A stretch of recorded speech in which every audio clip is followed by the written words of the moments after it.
Hello दोस्तों, silent कॉन्क्यूबाइन के 9th episode में तुम्हारा स्वागत है। तो चलो शुरू करते हैं। शन्यू सोचता है कि माँ, मुझे अब ढूंढने की जरूरत नहीं। लोग कहते थे कि जेनबेई के प्रिंस पलक झपकते ही लोगों को मार देते हैं, पर वो वैसे बिल्कुल नहीं है। वो मेरे साथ अच्छे से पेश आते हैं। जब तक मैं कुछ गलत ना करूं, वो मुझे अच्छे से ट्रीट करते हैं। तभी प्रिंस वहाँ आ जाता है। वो कहता है, बाहर बर्फ पड़ रही है। शन्यू उस रेड बिन क्यूब को अपने स्लीव में छुपा लेता है। प्रिंस कहता है, वहीं रुको, मेरा शरीर अभी बहुत ठंडा है, तुम्हें ठंड लग सकती है। अगर तुम बीमार पड़ गए तो फिर से तुम्हें आराम करना पड़ेगा।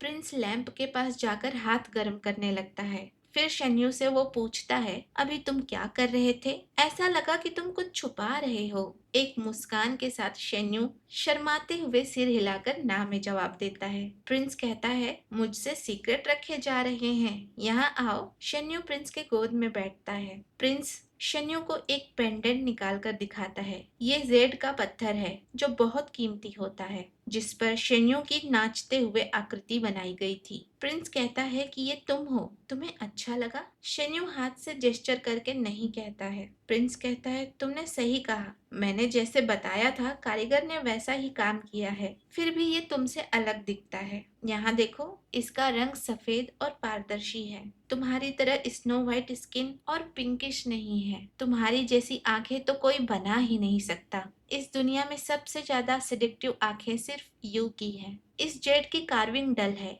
इसमें कोई जान नहीं है। और दूसरी ओर तुम कितनी ब्राइट हो, एकदम चांद की तरह सुंदर। जब तुम लैंडलिंग के म्यूजिक पर नाच रहे थे ना, तब तुम बहुत ही ग्रेसफुल दिख रहे थे, मानो जैसे स्वर्ग से एक परी उतर रही हो। ये सब इंसान तभी कहता है जब वो किसी के प्यार में पूरी तरह से डूब जाए। शन्यू ये सब सुनकर टमाटर सा लाल हुए जा रहा था। वो सोचता है, प्रिंस के आंखों में क्या मैं सच में इतना सुंदर हूँ? उसकी दिल की धड़कनें तेज हो जाती हैं। वो शर्माते हुए प्रिंस को हाथों से दूर करता है। सोचता है, आप झूठ बोल रहे हो। वो अपने आंखों पर हाथ रख लेता है। प्रिंस कहता है, तुम्हें मुझ पर यकीन नहीं?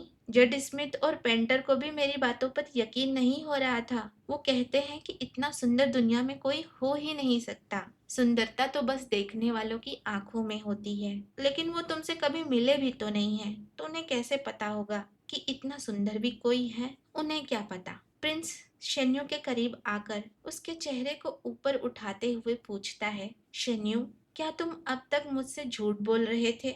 फिर शन्यू घबराकर सोचने लगता है, क्या प्रिंस को मेरा सीक्रेट पता चल गया? कब पता चला? क्या उस रात मैंने मोमबत्तियां नहीं बुझाई थी? या मैं उसे ठीक से छुपा नहीं पाया और उन्होंने देख लिया? तभी प्रिंस कहता है, अगर तुमने मुझसे झूठ नहीं कहा तो मुझे ऐसा क्यों लग रहा है कि जैसे तुमने मुझ पर काला जादू कर दिया हो, कि मैं सिर्फ तुम्हें ही पसंद करता हूँ। वो शन्यू को गले लगाते हुए कहता है, जरूर तुम खतरनाक आत्मा हो, या घातक लड़की, या कोई रहस्यमयी, क्योंकि मैं तुम पर बहुत ज्यादा मोहित हो गया हूँ।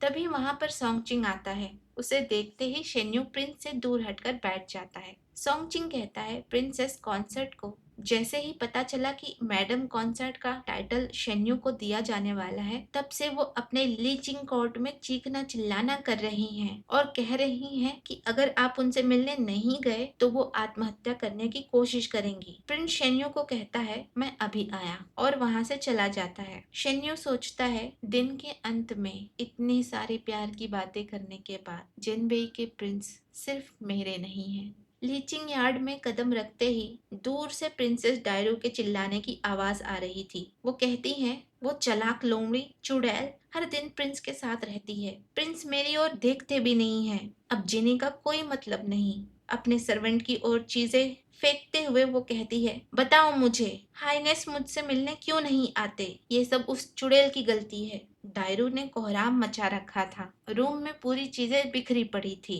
तभी प्रिंस वहां आ जाता है। डायरू उसे देखकर थोड़ा खुश हो जाती है और उसके करीब जाती है। प्रिंस कहता है, तुम इतनी डेस्परेट क्यों हो गई हो? तुम्हें नहीं पता कि प्रिंसेस कंसर्ट को अपने दायरे में रहना चाहिए? प्रिंसेस डायरू कहती है, ये सब उस चुड़ैल की गलती है कि मैं ऐसी बन गई हूँ। जब शेन्यू बीमार था, आप हर वक्त उसके साथ थे, कभी उसे आपने अकेला नहीं छोड़ा। लेकिन मेरा क्या? मैंने आपको बुलाने के लिए इतने संदेश भेजे, लोगों को भेजा, बार बार, फिर भी आप नहीं आए। मैं जानती हूँ उस चुड़ैल ने मेरे लोगों को रोक दिया होगा। आप तक संदेशा पहुंचने ही नहीं दिया होगा। तो दोस्तों, अब तक की कहानी आपको कैसी लग रही है? कमेंट करके ज़रूर बताना। आज की कहानी बस यहीं तक। कहानी अच्छी लगे तो लाइक करना और नए हो तो सब्सक्राइब करना मत भूलना। मिलते हैं अगले वीडियो में, तब तक के लिए बाय बाय।